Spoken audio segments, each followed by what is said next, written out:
In today's video, I'm going to be talking about how you can get more playing time if you are a younger player. Now, not all of these strategies will work with every team or every coach, but I'm starting to get back into coaching again. It's been about 10 years. I've coached for about a year so far, getting back into it, and I coached 5 teams like 10 years ago. But anyways, these are some of the things that I personally love to hear from players. Number 1. The number 1 thing is, do you have any workouts, drills, or anything for me to improve as a player? This opens my ears, and then I start asking questions. What do you want to improve in? And then these are the things that I would love to see you improve in as well. And then we can work together, player and coach, to get you as a player to improve to a point where maybe you can become a starter. These are things that I, as a coach, love to hear. Obviously, I've got the benefit of a channel that has 4,000 videos of drills and information. But as a coach, even before 10 years ago when I started coaching originally, I didn't have more than maybe 10 videos online.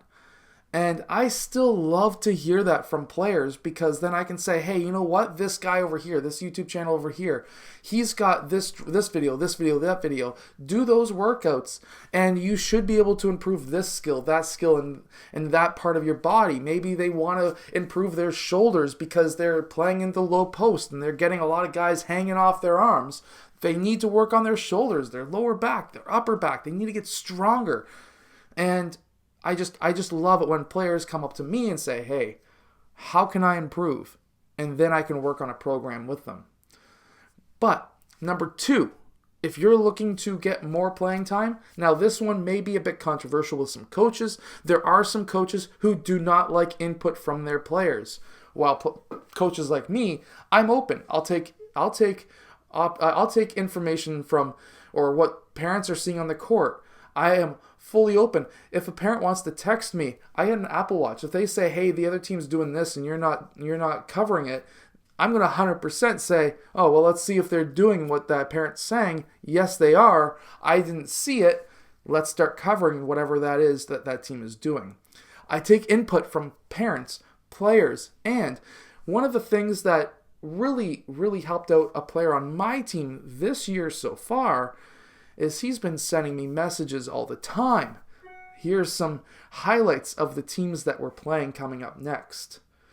This is what I see that this team does a lot, and these are the players that I would be looking out for. Basically, a scouting report on the teams that we're going up against. That player also is not a score-first player. He is a pass-first guard. And he moved up positions massively because he's getting ready for the game. He's getting me more information about the game. That shows to me as a coach that he is wanting to improve himself for one, but also help out the team for another. And that is huge help to me, because obviously if I didn't see those highlights, maybe I didn't know that a certain player, number 12, was a fantastic three-point shooter who's jacking up threes at a 50% clip. So at that point, that helps out a ton. These kids are also players who have been playing against the same kids for how many years, right? And because of that, some highlights online don't necessarily show the age bracket that the teams are in. So myself, never playing or coaching up against another team, I don't know those players, but the players know those other players. So you know for sure that that's the right age group that you're looking at. So it's actually useful as a coach, but just remember, not every coach is the same. Some coaches will not want any input at all from anybody. And then there's other coaches like me who will say, hey, I'm open to anything I want to hear. I may push back a little bit just to see if your beliefs are 100% legit. But that's usually some kind of a test that I like to try to put on people. And sometimes it works and sometimes it doesn't. However, at the same point, I personally love getting input from parents, players, other coaches. I don't care. Number 3 is, of course, if you actually want to get more playing time, guess what? This third one is very important. And that is, if you are looking to get more playing time, let's say you might have 0 minutes right now. Let's say you're not playing at all, which sucks. But instead of crying about it, instead of complaining about it to your teammates, instead of sulking your head on the bench, taking your jersey off, throwing your jersey, yelling at your parents, crying to your parents, crying to anybody, instead of taking it on a negative route, think of it as, okay, well, if I'm not playing, clearly I'm doing something wrong, and I need to improve that. So how can we improve that situation? Well, first off, the best route is to be straight up and have humongous courage and ask the coach, why didn't I play? And don't say it in a negative way. Don't say, Coach, why did I not play? Go up to the coach and be like, hey, I'm just curious.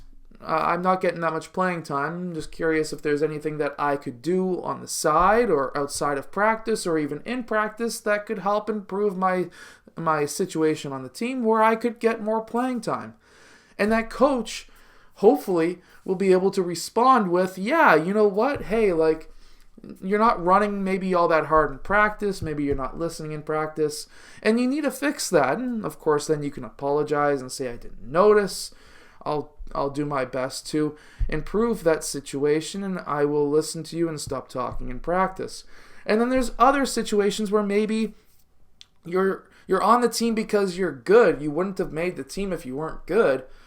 But maybe you just need to be quicker than certain players, and maybe that coach will say, hey, you just need to have faster foot speed, and we'll be able to fit you into different situations so that you're not getting blown by on defense, or other situations where maybe you're trying to play a position and you're missing a lot of shots. And in that situation, you just have to say, okay, well, I need to go out and take hundreds and hundreds of shots every single day so that I can get either my shot back or basically build my shot better.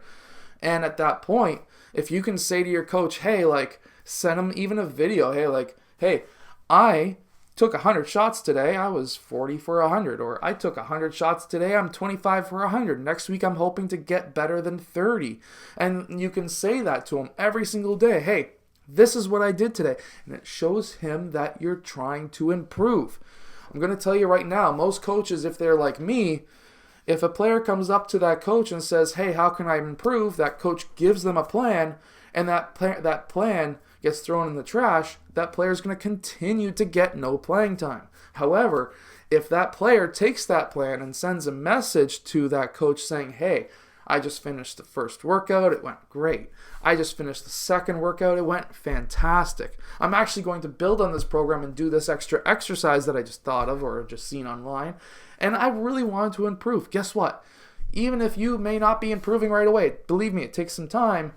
That coach may just say, you know what, he's putting in the effort to become better. I'm going to stick him in for an extra 3 or 4 minutes this game.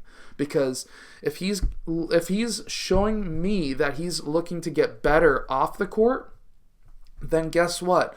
I'm going to make sure to get him on the court. I'm going to tell you right now, as a coach, it's not that hard to hide one player if that player is not playing up to your standard. It's really not that hard.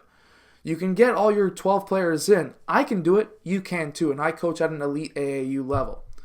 So at that point, you can hide a player for 4 minutes. Believe me, it's really not that hard.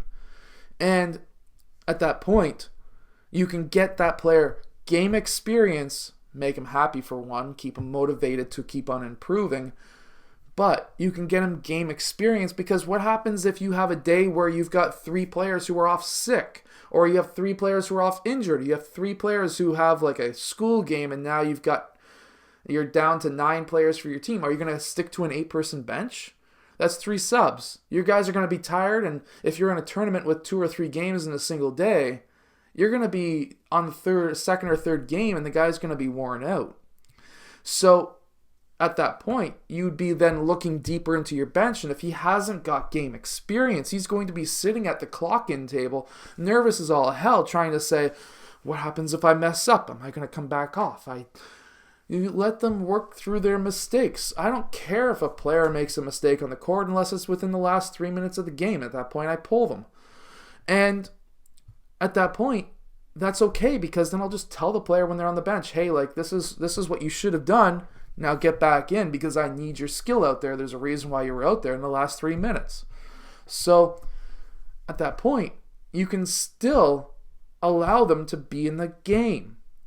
It helps them out. Anyways, these are my thoughts. I want to know what your thoughts are down in the comment section below. I'll see you guys again next time.